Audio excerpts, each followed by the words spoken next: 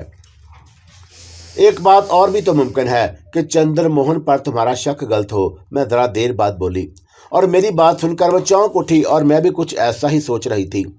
جہاں تک مجھے یاد ہے کہ تم نے کہا تھا کہ کویتا کے یہ حصار صرف بڑے مہاراج گوپال اور دوسرے چیلوں اور داسیوں کے لیے ہے، اور ان کی نظروں سے یہ کوٹھی اجل ہو جائے گی، اور میرا دشمن سیان کیونکہ خود مجھ سے چھپا چھپا پھر رہا تھا، اور اس لیے مجھے اس کا خیال نہیں آیا، اور وہ بھی تو تمہارے جاب میں مداخلت نہیں کر سکتا ہے تاکہ تم اس کا سراغ نہ لگا سکو۔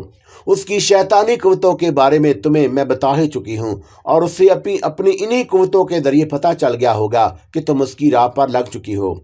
ہاں یہ ہو سکتا ہے کرن جی، اور کویتا نے میرے خیال کی تصدیق میں سر ہلایا۔ اس نے یہاں جو تماشا دکھایا اس کا مقصد میرے دوستوں کو ہراساں کرنا بھی ہو سکتا ہے تاکہ وہ خوف زدہ ہو جائیں اور تمہیں یہاں نہ رہنے دیں۔